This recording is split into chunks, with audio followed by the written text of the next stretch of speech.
Let me begin by saying that I've been rather humbled by the very generous response that's been given to Becoming Europe, and is still being given, I have to say, I'm very lucky to say, to Becoming Europe.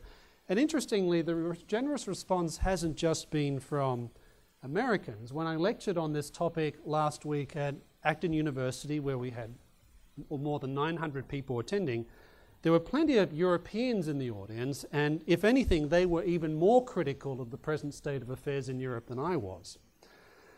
Because, of course, on one level, Becoming Europe is certainly about what's happened to Europe and why it's now the sick man of the global economy. But obviously, I think the book's purpose is to point to some of the very similar trends that are now manifesting themselves, particularly over the past 6 years in the United States. And in some respects, I think it's almost ironic that America is drifting in this direction, because whether it's the colossal levels of public debt, increasingly unaffordable welfare states, struggling banking systems, soaring levels of unemployment, especially youth unemployment, low economic growth, double, even triple dip recessions, ongoing violence, ongoing protests, I think there's a widespread sense that what Europe is experiencing right now is no ordinary recession. Instead, I think there's a sense that Europe's present economic crisis reflects some rather deeper traumas. And part of that trauma is an awareness that we're witnessing the crack up of an entire way of living an economy, an entire way of organizing economic life. And it's not primarily because of external pressures like globalization, but rather it's because of the inherent dysfunctionalities that are encouraged by European economic culture over a very, very long period of time. And as I like to remind students, recency and relevance are not the same thing. And all of this is to say that if America's economic culture continues to drift in the same way, we can assume that over time, similar trends are going to start manifesting themselves even more strongly than they already are in the United States. And that, I suggest, is what Americans mean when they use words like Europeanization, or when they say we're becoming just like Europe. So this evening I want to do three things. The first thing I'm going to do is explain what my book means by Becoming Europe. The second thing I'm going to do is sketch where I think some similar trends are manifesting themselves in the United States. And third, in a spirit of optimism, I'm going to make some suggestions about how America might avoid going further down this path. But before I begin, let me make one qualification that I talk about at length in Becoming Europe. Europe is obviously not the same everywhere. Finland is not Belgium, Belgium is not Ukraine, Ukraine is not Spain, and nowhere is like Greece. Nor should we simply conflate Central Europe with Western Europe, with Scandinavian Europe, with Eastern Europe, with Mediterranean Europe. They're all quite different. Now that said, I do think it's possible to speak of a Europe and a European economic culture because of four realities. The first reality is those influences in the old continent that transcend national, ethnic, and regional boundaries, and which form a common cultural backdrop to contemporary Europe. Linguistically speaking, for example, there's always been a lingua franca in Europe, especially at the level of elites. For centuries, of course, it was Latin. Then between around about 1700 and 1950, it was French, and today it's English. Another cultural commonality, of course, is the indelible imprint left upon Europe by 2,000 years of Christianity. And yet another element of common European cultural formation have been the various enlightenments. A second reality is that for all their differences, Europe's economies have been intimately intertwined with each other for a very long time. Trade within Europe didn't have to wait until the 1957 formation of the European Economic Community to take off. The third reality is the existence of the European Union as an identifiable political, legal, and economic entity. And the fourth reality is that sizable numbers of Europeans, especially among Europe's elites, they want Europe to be treated as a single economic unit. They want to promote a European economic culture that differs in some very important respects from what they perceive to exist in America and in the rest of the world. Now, I think a good place to start explaining what I call European economic culture, I think, is with Prime Minister David Cameron's February speech about Britain's future in the European Union. Now, that speech was about many things, including an attempt to bridge the growing gap between the Tory party's leadership and those people who actually vote for it.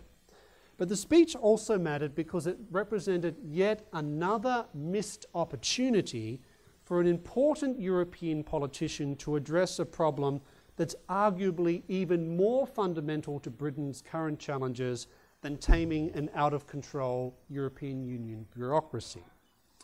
And this problem is a problem of values, of attitudes, and of expectations.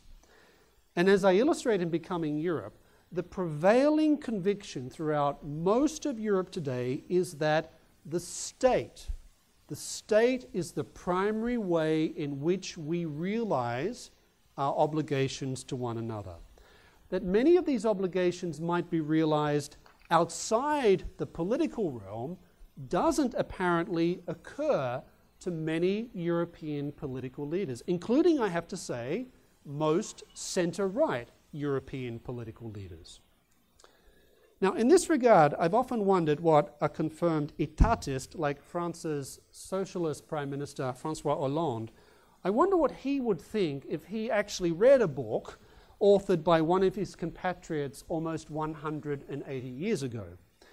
For although it's about the New World, Alexis de Tocqueville's Democracy in America was not written for American audiences. It was written for Europeans. Now, I suspect Monsieur Hollande would be astonished to learn how the Americans observed by de Tocqueville, how they dealt with problems that were beyond the capacity of individuals to address.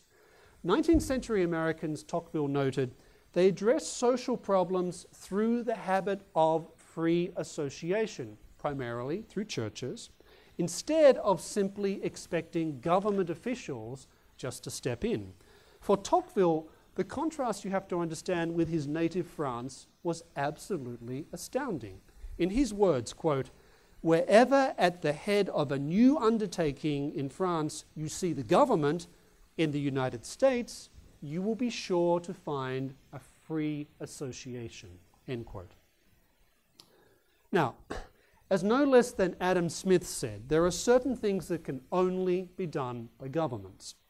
But the constant European equivalence of the value of solidarity with state initiatives, with government programs, and with public sector agencies is surely one of Europe's longest and biggest headaches, if only because such expectations justify the welfare state's endless expansion at local, regional, national, and European level. Unfortunately, however, it's not just most of Europe's political classes who think this way. Millions of ordinary Europeans share this attitude. Take, for example, Mr. Cameron's own backyard. Scotland is presently dominated by two political parties who rival each other at trying to be more social democratic than the other person. But the Labour Party and the Scottish Nationalists, they don't control Scottish politics simply because Scotland's Conservatives are completely inept. Instead, they are elected to Parliament by people who apparently want social democratic policies, regardless of the long-term corrosive effect of these policies upon both the economy but also upon society. Now, 5 years ago, I think it was, a former White House Chief of Staff famously reminded us, quote, "You never want a serious crisis to go to waste," end quote. It's advice, however, I have to say, that Europe's political leaders have declined to follow. Very few of them seem interested in using their country's economic challenges as a type of circuit breaker to articulate a bigger vision of why the economy and society needs to be liberated from states that have gotten way too big. Instead, they tend to present any proposed reform as a necessary evil that's embarked upon with considerable reluctance so that we can get back to the way things used to be. Now, I think one reason for this is that Europe's political leaders, they know that appeals for greater economic liberty and smaller government simply don't resonate with enough Western Europeans. And in recent decades, Nobel Prize economists such as Edmund Phelps have illustrated the economic significance of a point about this made by de Tocqueville. And the point is this, that while laws and policies matter, they tend over time to reflect what the majority in a democracy want, for better or for worse. Now, like many other people, Phelps concluded a long time ago that contemporary European economies are generally less productive than the United States because of institutional factors, such as large welfare states and very heavy labor market regulation. And yet, Phelps thought, this couldn't explain everything. European countries, to use his phrase, were not a bunch of banana republics. Nor was it clear that they lagged behind the United States when it came to classic promoters of economic growth, such as rule of law. Now, Phelps's intuition was that the differences came down to America's economy being influenced by a culture that valued things like freedom and risk-taking. And he drilled down into data that surveyed American and European attitudes towards variables such as competition and freedom. And when he did so, he found that Americans have much more favorable views of these things than Europeans. So I came away, Phelps said, with the impression that what matters are the prevailing differences in economic culture. He even speculated that economic cultures can become so entrenched that it literally becomes impossible for people to think about any other alternative. He said, for example, that the French, having long ago despaired of having more freedom, have simply learned not to care very much about liberty. Now, this brings me to the second part of my remarks tonight, which is how these attitudes are gaining ground in the United States. Study after study after study shows a remarkable shift away in America from positive views of market economies.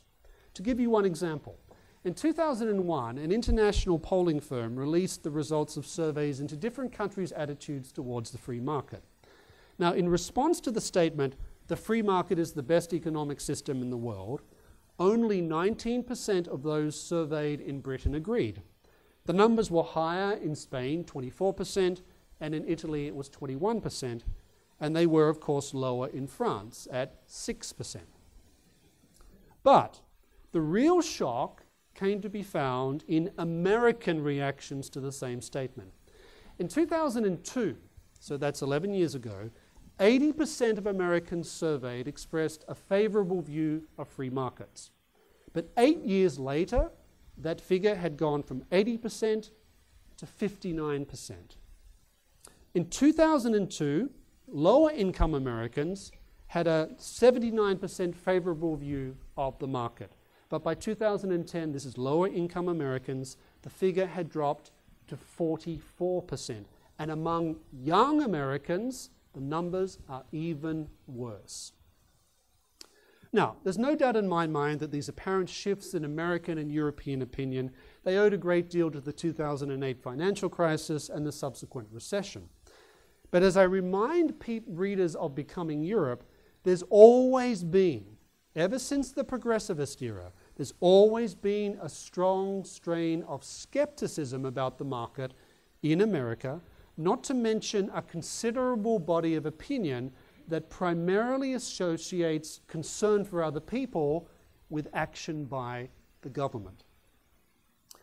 And this in turn, I think, points to a deeper problem that many European nations have long failed to master, but which I think America is now struggling to address.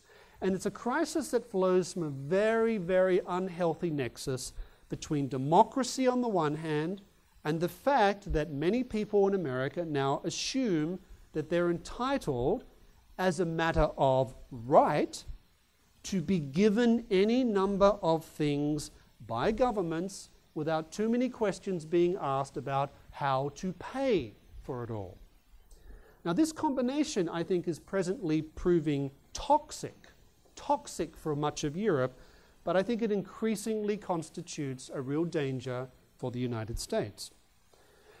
Now, as I suspect many of you know, the contemporary welfare state's origins go back to 19th century Germany. It was really first started by Otto von Bismarck, that great defender of freedom. But some of the welfare state's biggest expansions in Europe happened after 1945. Now, this shouldn't be surprising, given this yearning for economic security on the part of Europeans should not be surprising, given the fact that they'd been through 2 devastating world wars and the Great Depression. I quite understand why Europeans in 1945 weren't so interested in freedom, and they were much more interested in economic security. But what is, I think, surprising is just how quickly Europe's politicians recognize that the state's ability to provide social programs was a very effective way of building reliable voting constituencies. Now, governments of all stripes, on the left and on the right, they realized very quickly that they could attract support by making promises regarding things like pensions, retirement ages, subsidies, unemployment benefits, regulations, and of course, government jobs. Now, one justification, of course, for democracy is that it is a way for us to hold governments accountable to us. But here's the question.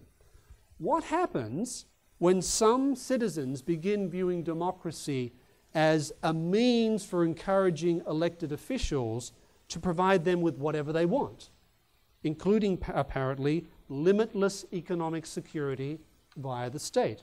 And what happens when many politicians start to believe that it's their responsibility to provide the demanded security, or more cynically, start regarding welfare programs as a useful tool to create constituencies to vote for them? Now, I don't think anyone should be surprised by the end result. The end result is a spiral of expanding welfare and regulation that neither politicians nor the growing number of welfare beneficiaries have any desire to stop until things become so unmanageable that there's really no alternative. Now, unfortunately, in democracies in which many people regard the government as the primary provider of economic security, it becomes politically very difficult to engage in meaningful restraint of government intervention and government spending. Why? Because any politician who promises to reduce the scope of intervention is usually at a profound electoral disadvantage. As Luxembourg's Prime Minister Jean-Claude Juncker famously lamented in 2007, quote, "We all know what to do, but we don't know how to get re-elected once we have done it," end quote.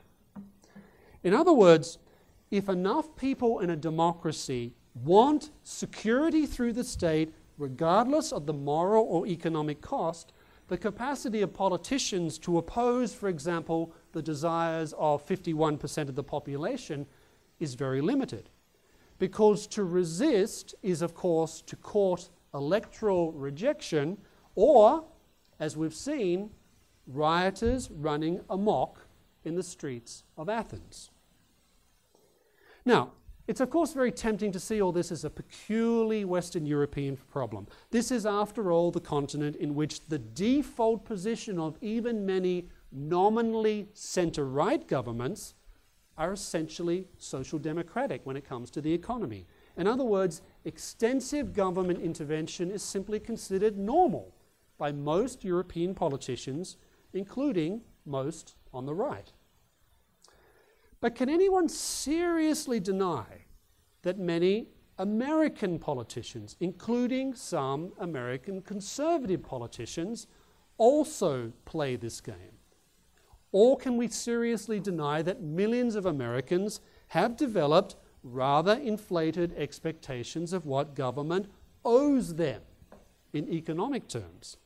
And I'm not just talking about those people who apparently regard any streamlining of Social Security as an apparent human rights violation. I'm also referring to those American businesses who now simply expect corporate welfare and who don't want anymore to compete freely in the marketplace. So, having thoroughly depressed you, let's move on to the third and final part of my remarks. How can America break this nexus? Clearly, at one level, it's essential to make long overdue, politically difficult decisions regarding matters such as government spending, government debt, and the welfare state. But I think at a more elemental level, we surely need significant attitudinal change. Somehow, governments and legislators have to stop viewing public finances as a vote-attracting tool.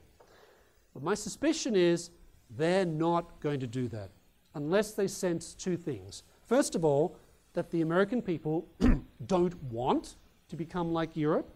And secondly, Americans are willing to embrace what that actually means at the level of specifics. And yet, as Becoming Europe illustrates, even many self-described limited government conservative Americans, they balk, they hesitate when it comes to reducing the subsidies and regulations that specifically benefit them. So in that sense, I think the bigger challenge may well be for us ordinary Americans. To put it bluntly, we need to accept that our participation in democracy can't degenerate into voting for whoever promises to give us the most stuff. In short, if we're unwilling to use our democratic freedoms responsibly, America seriously risks becoming what one German academic once described as the situation prevailing throughout much of Western Europe. He called it fiscal kleptocracy. Citizens vote for those politicians who use state power to give their supporters what they want at other people's expense. And fiscally, that translates into tax increases, into no substantial spending cuts, growing welfare states, boatloads of corporate welfare, and a colossal debt burden for our children. Welcome to Greece, welcome to Spain, welcome to Britain, but also welcome to the state of California, the state of Illinois, and the state of New York. There's a common theme there if you haven't picked it up. Now, America's founders, they understood that these challenges went well beyond the economic. Thomas Jefferson, for example, well, he was no model of personal financial rectitude. No model. But he understood the threat posed by excessive public spending and debt. To preserve our liberty, Jefferson wrote, quote, "We must not let our rulers load us with perpetual debt. We must make our election between economy and liberty or profusion and servitude," end quote. Now, I think today our federal government and much of our Congress seems unable and in some cases unwilling to choose economy and liberty. But perhaps the more serious question facing the Republic is whether enough American citizens are willing to choose non-serfdom, or whether they're happy to drift towards the failed project otherwise known as European social democracy. And at present, I'm afraid, the jury seems to be out on that one. So here I'd like to conclude. How does America avoid further Europeanization? Now, on one level, I think it's a question of incentives. you probably have guessed, but I'm not a philosophical materialist. Unlike most people teaching in the academy today, I do believe there is a thing called free will. But it's also true that if incentives are aligned in one particular direction, it's much harder to persuade people not to go down that path. And the more that America moves in a more or less social democratic direction, the harder it's going to be to persuade Americans that this is not a tenable future. And that points, of course, to the importance of policies that incentivize people to be creative, to be competitive, and not to demand subsidies, privileges, and protection. That said, policy is important, but it's not enough. Those who want America to become more like Western Europe are, in my mind, they're generally much better at doing what I call the vision thing. They're much better at inspiring people to opt for or to choose social democratic policies, no matter how counterproductive such policies turn out to be. And to be frank, while I think that many conservatives in America and many free marketers in America are very good at policy, in fact, we're really very, very good at policy, some of us find it very, very difficult to move beyond efficiency arguments to articulate a vision for the United States that can rival the left's constant appeal to a thoroughly corrupted conception of social justice. Because there are such things as non-economic incentives. We often think of incentives primarily in terms of financial rewards, but incentives can also be non-financial. The desire to be good and to do good and be seen as a good person can sometimes incentivize people to act in one way rather than another, even if, objectively speaking, it's the wrong moral choice. So what does this mean? It means that if being seen as a good person by your peers is associated with supporting, for example, big welfare states, then some people will vote for big welfare states, despite the fact that, economically speaking, it might not be in their best interest. Likewise, if the path to social ostracism lies in arguing that people should be encouraged and helped to take care of themselves and their families, then the incentives to advocate limited government are much, much lower. Now, if that's all true, I think it should radically reshape the ways in which we seek to stem and maybe even reverse America's economic Europeanization. Certainly, changing policies, changing the rules of the game is important if you want to alter society's incentive structure. But I would argue that far more important change needs to occur at the level of people's values, attitudes, and expectations. Because if, as I argue, economic life is indeed profoundly shaped by values and beliefs, by attitudes and expectations, then we need to do much more than just shift economic incentives. We need to make a normative case, a much stronger moral case for limited government and the free economy that goes far, far, far beyond the logic of supply and demand. Now, in the concluding chapter of Becoming Europe, I try to sketch out what such an agenda might look like. And I suggest that if values are as core to economic culture as I think they are, then Americans need to be clear about the value choices they must make if they want, that's a big if they want to avoid economic Europeanization. They have to choose, for example, to prioritize wealth creation over wealth redistribution. They have to prioritize accountability over falsehood. They have to prioritize rule of law over the rule of man. They have to prioritize property rights over endless redistribution and intervention. And even more fundamentally, they have to prioritize hope over fear and openness over defensiveness. So wealth creation, accountability, rule of law, property rights, openness, hope. In Becoming Europe, I try and spell out what these mean and how they affect institutions and policies. But I also point out that these were, in fact, characteristics highlighted by Tocqueville as prominent features of the America that he encountered in the 1830s. But Tocqueville noticed something else. As perhaps his most discerning biographer, André Jardin, notes, quote, "One of the first surprises for Tocqueville in New York was that at gatherings during the evening, one would rub shoulders with men who had spent the day in an office or a bank, lawyers, businessmen, bankers. The pleasures of society came at the end of a day in which they had waged a fierce battle for profit," end quote. Now, you have to keep in mind that this state of affairs shocked Tocqueville. Why? Because the salons of his native France were dominated by government officials and gentlemen of leisure. Businessmen were largely absent from such gatherings.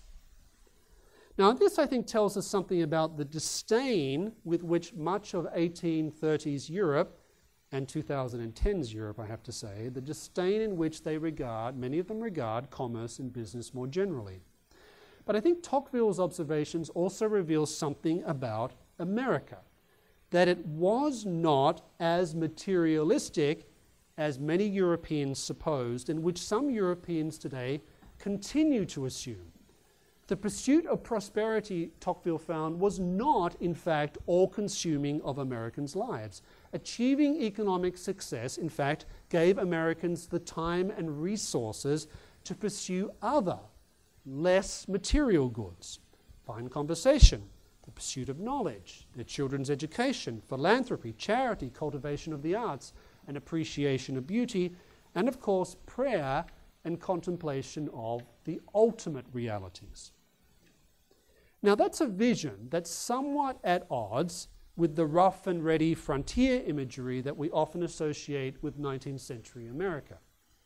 Nevertheless, it's actually very consistent with the lives and aspirations of many of America's founders. And I think that the most economically successful founder of them all, and the last to depart this world, Charles Carroll of Carrollton, he exemplifies this. Now, as I show in my next book entitled Tea Party Catholic, due out September 1st, Charles Carroll certainly inherited enormous wealth. But Charles Carroll turned out to be, like his father and like his grandfather, to be a hard-working and immensely successful businessman. So much so that when his good friend, President George Washington, thought of making Carroll the American ambassador to France in 1796, Washington eventually decided not to do so. Carroll's devotion to his business affairs, Washington concluded, made it, quote, morally certain he could not be prevailed on to go, end quote. And yet, none of his business concerns and the time and energy that they consumed, none of these things prevented Carroll from cultivating literary and other scholarly interests, nor did they stop him from long-term involvement in public affairs, whether as a legislator or as a political commentator or as a learned discussion of America's emerging constitutional framework, or as a relentless fighter for religious liberty. In signing the Declaration of Independence, Charles Carroll put far, far, far more at risk, economically speaking, than any other of the signers. He was, after all, the richest man in America at the time. But Carroll's willingness to risk everything for freedom, I think, demonstrates something else. Carroll's conviction that more was at stake in America's dispute with Britain than just taxes, and that some things are, in fact, more important than money. And this, I think, all points to something else, and it's this: the need for conservatives and free marketers to embrace the argument that the end game of America's free economic system is not the endless acquisition of wealth. Wealth is a means, but the goal is human flourishing. That's an idea that's as old as Aristotle and Aquinas, but it's also deeply integral to the American founding. and the aspirations found in the phrase life, liberty, and the pursuit of happiness. Now, no doubt, part of the happiness is going to be found in the pursuit of the wide-ranging and often very uneconomic interests of a Thomas Jefferson or a Ben Franklin or a Charles Carroll. But other realizations of happiness can occur through the very pursuit of the means that allows us to engage such interests in the development, for example, of the moral habits that are so crucial for long-term success in business in a free economy. Now, of course, in much of Europe, a very contrary attitude has long prevailed. And this attitude is that if people are to live fulfilling lives, then as far as is consistent with maintaining minimal level of wealth creation, then people need essentially to be given things and they need to be protected from risk. Now, in institutional terms, that translates squarely into the European social model. What's interesting, however, is that there is very little evidence that such policies actually make people happy. As I illustrate in Becoming Europe, welfare recipients are, for example, generally less happy than those people who earn exactly the same income but do so through work. Now, obviously, I think you have to be very careful before you read too much into these studies. As the saying goes, correlation is not causality. They do, however, suggest, these studies do suggest, that those economic cultures that prioritize redistribution in an effort to realize increasingly greater equality are less successful at helping people to flourish as they ought to flourish. Money, Ben Franklin once wrote, never made a man happy, and nor will it. But how one achieves wealth most certainly does seem to matter when we think about something as profoundly unmaterialistic as human flourishing. So the truth is, I think, that economic cultures that are enthralled to the values associated with ever greater economic equalization, they tend to have rather materialistic comprehensions of human beings and human flourishing. Collectivist systems, of course, are an extreme example of this. But I think the American founders wrote better than they knew when they associated the word liberty with the phrase, the pursuit of happiness. Because it's in the exercise of freedom, including economic freedom, where a great deal of the happiness making actually occurs. Now, the downside may well be less economic security. But while economic security is important, it's not all important, and nor is it enough for human happiness. Now, this, I think, underscores the truth that if Americans want to resist economic Europeanization, they have to do much more than just engage in policy battles. The struggle to take back America's economy from those who have sought to realize the social democratic dream has to be much more than an argument about the relative efficiency of markets versus the European social model.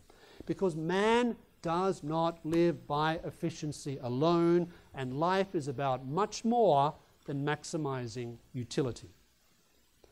As a society, America must consciously choose not to cut its economic culture off from the roots from which it's come.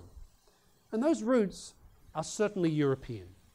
Yet these same roots have been refined over 230 years, I should say, through distinctly American experiences. So much so that not even politicians as savvy as Franklin Roosevelt or Lyndon Johnson were able to pull them out completely. Now, sadly enough, there's no guarantees that these roots will persist in America. Economic cultures are like plants. Once you tear them up from their roots, they tend to die very quickly. Creating the values and institutions that promote market economic cultures is extremely difficult, and history is littered with failures to do so. Americans, however, I think, can cultivate what they've been given as a sacred trust and as part of that broader civilization of natural liberty to which Adam Smith's Wealth of Nations pointed, and the heritage of which is deeply grounded upon what we should unashamedly call European civilization. And if Americans choose to do so, and frankly, choose they must, Americans can have confidence that whatever happens to Europe, something of Western civilization will not only have been saved, it will also have been renewed. Thank you.